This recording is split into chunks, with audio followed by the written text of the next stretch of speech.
It is so exciting to finally be here this night. Welcome to Voters' Voices. We have a live audience of Americans making their voices heard throughout the night. And I'm your host, Harris Faulkner. We are witnessing a race for the White House like no other. We know that. Former President Donald Trump and Vice President Kamala Harris put 7 particular states in focus. And in those battleground states, if you live there, you know it has been intense.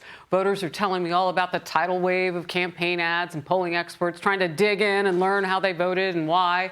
Well, that's because in recent years, those states have been key in determining the next president.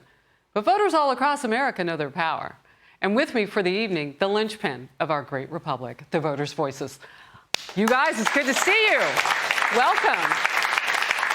They fall all along the full political spectrum. And over the next several hours, we will hear their take on the race for president and what the issues were that swayed them one way or the other. And the other person who's with us tonight is a friend I've invited, polling expert Lee Carter, president of Maslansky and Partners. Warm welcome to you, Lee. We got a big night. Thank you. Big night. Yeah, so excited to be here. Yeah, we've been talking to voters and so on and so forth. And let's just start off with a show of hands real quickly, because the numbers for early vote, 84 million just now.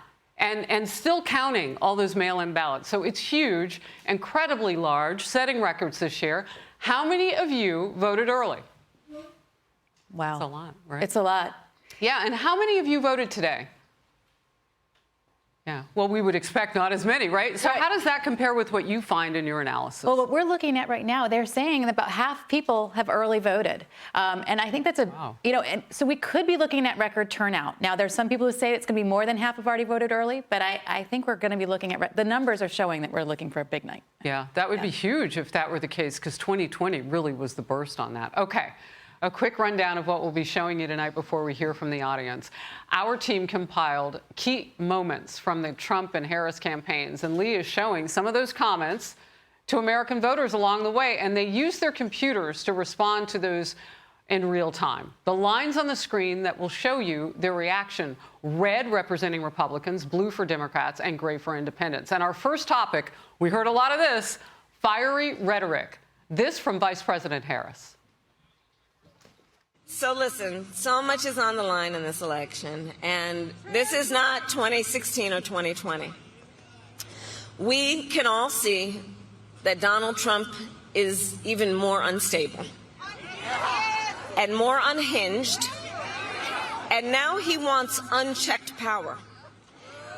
And this time, there will be no one there to stop him, not even the Supreme Court, which months ago told the former president that he is essentially immune no matter what he would do in the White House.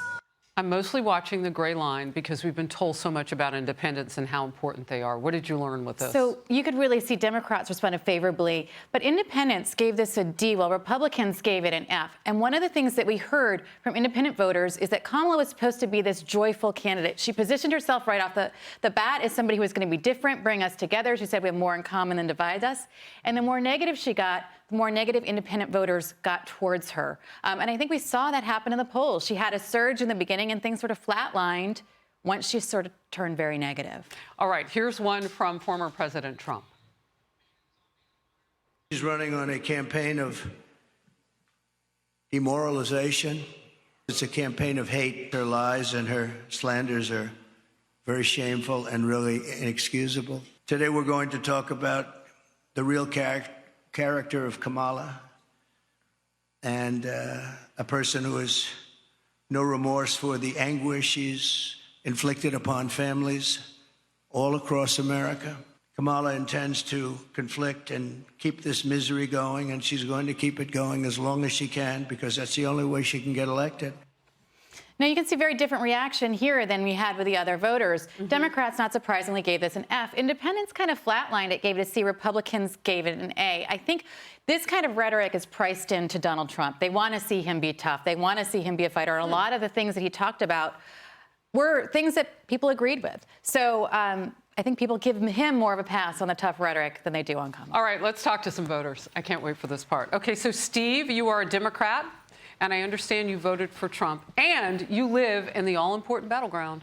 of Pennsylvania. So tell me about your journey and what it's been like and why you made that decision as a Democrat. Well, Harris, for me, it was very simple. The issues for me are fighting anti-Semitism, being strong on our greatest ally, Israel, economic strength, fighting the border, and peace through strength. And Donald Trump, we have a 4-year history of Donald Trump as president, and he demonstrated all of that.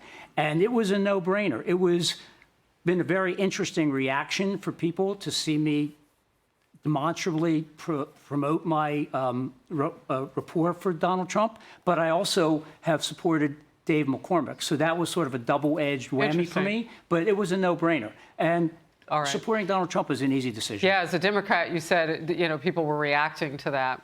I appreciate your answer. I appreciate everybody's time. We will hear more from our voters' voices throughout the night. Let's go back to Brett and Martha. All right, Harris. Thank you, Harris. Thanks, Lee. Hey, Sean Hannity here. Hey, click here to subscribe to Fox News YouTube page and catch our hottest interviews and most compelling analysis. You will not get it anywhere else.